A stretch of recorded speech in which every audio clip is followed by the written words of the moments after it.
This is what happens when somebody who has standards meets somebody who's trying to pull you into a honey trap. Hi, my name is James, and this is my take on reality. In this episode, we're going to be talking about Tanya and her attempt to ensnare and enthrall Joel and why it failed. Let's get it. Now, first things first, I have to give credit to Joel because in this scenario, Joel basically did what any person on YouTube who offers any type of romantic advice or people who post on these boards and say, oh, well, you know, they need to start recognizing those red flags and he's throwing up plenty of red flags. Joel recognized huge red flags that Tanya was putting up.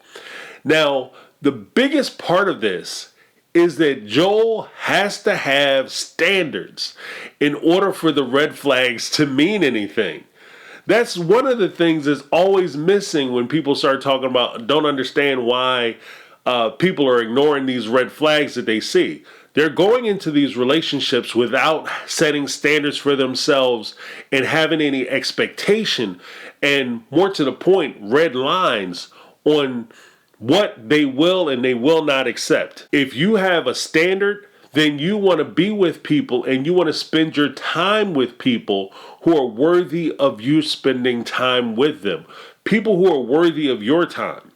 You're not just begging them for the opportunity to sleep with them or occupy their time, but they should be worthy of your time as well. Joel, he took that to the first level because as he was having a conversation with Tanya, he wanted to make sure that the relationship could actually go somewhere. To his credit, I think that because Joel has an experience where he was a bartender not only in the tourist attracted area of Aruba, but he was also a bartender over in Europe and Holland for a number of years, like 15 years he was over there. So he's had experience where he's been in a bar night after night, and especially on the weekend where you get people who are on vacation and all that coming into the bar, and then the ladies who are either getting married and celebrating the bachelorette parties going crazy, or the divorce parties where they're excited about getting divorced. They come in with the same sash, except for these ladies are going buck wild. He's experienced all that. So by seeing that, he's walking into the situation with a hint of experience and standard, as well as recognition of things that he doesn't want. Let's take a look at this video. To me, like, paperwork doesn't mean that much. In the beginning, it was very important to get it all right on paper, but now you're done with it. Signing divorce papers doesn't make my marriage any more over than it already is. I'm emotionally and mentally divorced. Separated, yes. Okay. On paper. Not on paper. It was at this moment Tanya knew she messed up. Damn. 1 is the loneliest number. Indeed. Tanya knew she had messed up. The whole thing is that when you have scenarios like Tanya's involved with, Joel understands that if you are a married woman, it doesn't matter how much he likes you. It doesn't matter how much you guys get along. At the end of the day, you are with someone else. It sounds like he was kind of iffy on the whole idea that she was still married, but he was willing to let it slide if she had the paperwork signed and they had actually formalized their separation. But as he said, it was important enough for you to get married, but it's not important enough for you to get divorced, which means that if we start dating and things are progressing, then we have to go through the extra step of trying to end a relationship that you were previously in. You could also tell by the confessional that Tanya did that she's still tied to Sinjin. She still has emotional feelings to him. There's a real strong possibility that if Sinjin picked up the phone and said, hey, Tanya, I'm ready to do things your way. I'm ready to turn it over to Team Tanya and follow her plan, that she would go back to Sinjin immediately. What would happen to Joel at that point? That would be a huge red flag, a big warning sign for him that he should heed, and he did a very good job of heeding it. The next thing I want to talk about is the cheater's credo. The cheater's credo is essentially this. Every cheater has always come out with one of three or all three, the trifecta, of one of the following excuses. The first excuse, oh, I'm not happy, I'm not fulfilled, they're not doing it for me anymore, it's miserable there, I can't take it, we don't get along. Number two, we don't have sex at all. We haven't had sex for weeks, months, years. Number three, we're basically separated, we are separated. Even if they live together, we're strangers who live in the same house. It's ridiculous. I'm telling you, the only reason why we're still together is because we have young kids. And as soon as the kids hit a certain point, then we're going to formalize our separation and I'm going to get a divorce. Or I promise you, I'm about to ask for a divorce. As soon as ABC happens or the house gets paid off or some arbitrary thing that further down the line, which is why they haven't gotten a divorce. Or it's just not important to me. They always say those three things. Part of the reason why they say one of those three things is because it gives justification not only for them, because if they are a person who says, yeah, my relationship with my wife is amazing. She's a giving, loving, caring person who's always taken me into consideration. Oh, she is so passionate. We have such a great, wonderful sex life. She's amazing in bed. And oh, I'm so fulfilled. And on top of that, I couldn't imagine my life without her. How about we go back to the hotel? Because I'm getting tired. Like, there's no way you would go back to the hotel because that guy would be a horrible person or that girl would be a terrible person. So in order for you to see them as more of a nice guy or a nice girl, a person who is worthy of your time in dating, they have to give you the justification as to why they would be able to go out and pursue a taste of the strange. Conversely, it also gives an excuse to the person who is going to participate in the adultery. It gives, like, if I'm talking to a married woman and she gives me this whole line about she's not happy, she's not having sex, and they're basically divorced, but they haven't gotten divorced yet, then that gives me the excuse to be able to go home with them and feel justified in doing it. Nobody in this situation wants to feel like or appear to be the villain. So by you having one of those three things, it allows you to clear your conscience and go ahead and do the thing that you want to do. My advice, if you're getting a divorce, you're thinking about dealing with somebody who's separated and or divorced, the first things first, you want to make sure that the separation is finalized, that they are divorced, that they are not going back together. There's no reconciliation. It's not going to happen. So you want to have it finalized. Like Joel said, if you took the time to do it the right way and get married in the beginning, let's close it out and do it the right way and get divorced at the end. Get the paperwork, everything finalized, that you guys are two separate entities. The next part is, and the next step is, the person who gets divorced, who you're thinking about getting in a relationship with, you want to give them time.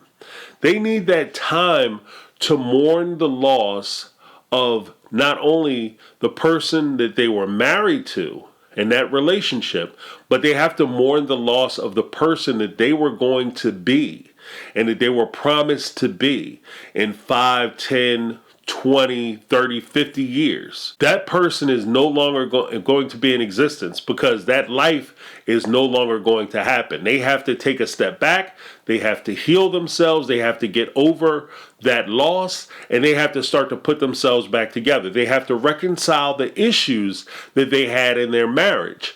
Now, if you don't reconcile the issues that you have in your marriage, you're just going to take that into your next relationship. If you don't get over that and take the time to get over that, what's going to happen is the next person who you're in a relationship with is going to have to contend with and deal with and continue the arguments that somebody else started. And that's not fair to them, and it's not fair to you, and it will destroy a relationship that you could possibly have that may make you happy. Now in this next clip, I want to give a little snippet of one of the things that Tanya said that really stuck out to me. I was the one who decided to end the marriage. I wasn't happy at all. Is that true? Yeah. Now, in that clip, she said, I was the one who decided to end the marriage because I wasn't happy at all. Now, keep in mind, what does Joel know? I'm not sure if Joel has ever watched the show, so I don't know if he knows who Sinjin is or has seen Tanya in action and actually why they got divorced and the fact that they are divorced. As far as he knows, Tanya is still married. Her husband could possibly be sitting at home waiting for his wife to come home, or she decided to break the relationship up, destroy the marriage because she wasn't happy. The thing about not being happy is a relative term. Happier than what? Happy as in you aren't walking around every day smiling like a maniac? Or you're not happy because he's doing something to make you miserable, not happy. Now, there is a very subtle difference. I don't know what kind of personality you have or what your expectations of relationships are. So I don't know if what you're saying is realistic or if you are just a person who is the victim of a horrible situation. In which case, if you're the victim of a horrible situation, it would make more sense that you would want to end that relationship and sever that relationship completely. You would formalize it by getting the divorce papers. So there's a possibility that it's more the first, I'm not happy. Let's watch this next clip. So, Okay, to cool. be real, like how I go, Yeah. when I actually feel more of attraction with someone, I take things a lot slower versus than someone I have no attraction for. Okay. Like, so, love to see you again. But that probably means, like, not coming home with me tonight. Now, in this clip, what we see is what I often refer to as the salvage. Now, the salvage is when, it could be when, as in like Natalie and Josh's case, where you pull a salvage because you give them a deal. The deal is a crappy deal. And now you're trying to salvage the relationship by promising them something to make them take their mind off how bad the deal is and saying that you're going to give them the thing that they want.